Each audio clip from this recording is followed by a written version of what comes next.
Hi everyone, my name is Mallory and welcome to my YouTube channel, Graceful Pilates. Today's video is the next video in my series where I talk about different topics of Reformer Pilates. Please keep that in mind. Today we are talking about different parts of a Pilates Reformer to get you familiar with the different parts.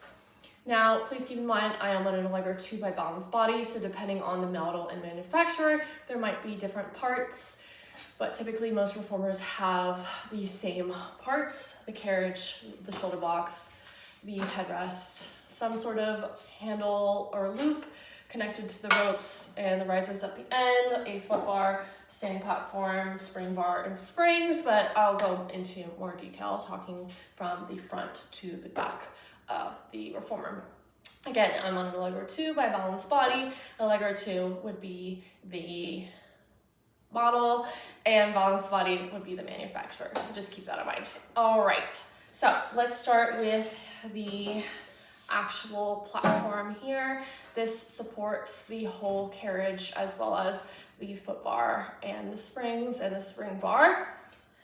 And on all four corners, in the front and in the back, two in the front, two in the back, are the legs. Sometimes the legs can be taller or more extended, so you're more higher up from the floor, or sometimes the legs are a little bit shorter.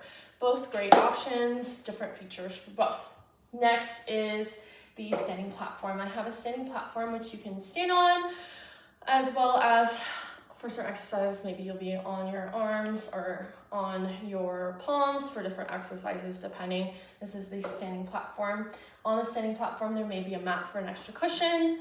I have grips here, which are nice to help really grip you in place. On both sides of the standing platform, I do have slats, which something like an ab bar can hook onto, or a jump board, other props can hook onto it there. Now I have a safety strap here. Sometimes the safety strap is actually under the spring bar. The safety strap is great for your feet to hook onto it, to really help you, depending, like if you're doing curl-ups or things like that, to really be a nice added safety feature. Above the standing platform, I'm going to have the foot bar. The foot bar is not just for footwork.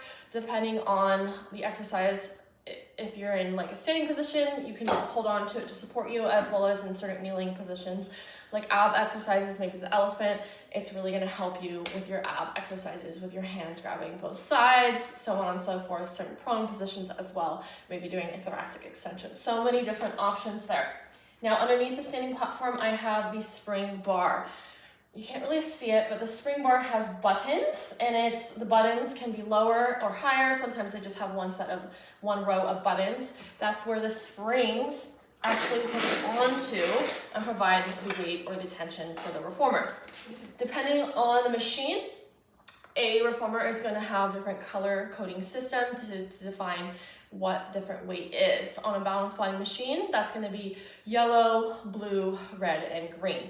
Yellow is the lightest, blue is medium, red is heavy, and green is the heaviest. Different machines have different color systems, so keep that in mind. A Pilates instructor would inform you which color to do. Now keep in mind, yellow is not considered the easiest always, because depending on the exercise, you may want lighter to challenge more of your coordination and balance, where you have to use more of your abs and so forth to really help support you, so they can actually be a lot more challenging.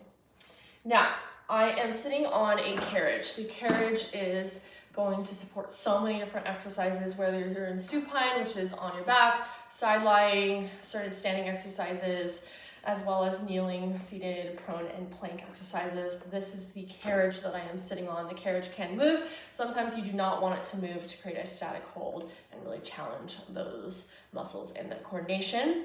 On the end of the carriage, on the opposite side of this foot bar here, I have two shoulder blocks. Depending on the machine, the shoulder blocks may be removable or not.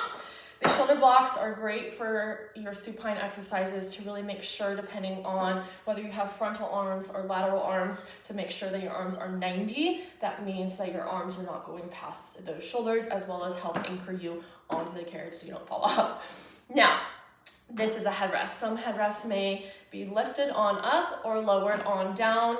Depending on the exercise, it might be nice depending on your spinal alignment. However, you should keep in mind that the headrest should never be higher than Your headrest should never be up. If your pelvis is going to be higher than your head, that can really actually cause some injury. So keep that in mind for certain exercises. Like if you're going into a bridge, your pelvis would be getting higher than your head. You would want that headrest down. Keep that in mind. Sometimes the headrest feels good for certain exercises, like certain footwork exercises. However, not mandatory to lift the headrest. It just might feel better depending on your spinal alignment. Now, connected to these loops here, I have the pegs. The pegs are where you hang your straps onto. Straps and or loops, it's pretty interchangeable what it's called. Some people call it loops, some people call it straps. Short loops and long loops here. Sometimes it'll also be little handlebars depending on the exercise. Short loops are typically used for arm work. Long loops are typically used for leg work. However, there are some exercises where you're going to use for your arms, you're going to hook on to the long loops because certain exercises require different modifications. All right, connected to these loops here, I have a rope. The rope connects all the way to the opposite side. On both sides, you see those risers there. That is where the ropes are housed. And on the other side, again, those 2 feet on the other side. Depending on the machine on the other side, you may have another standing platform, which is great for other exercises.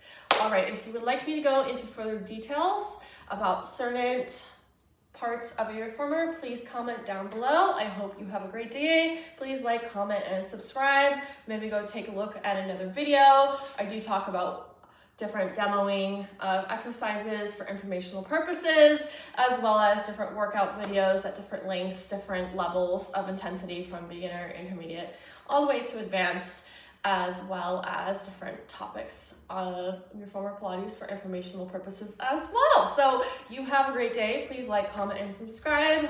Have a great day.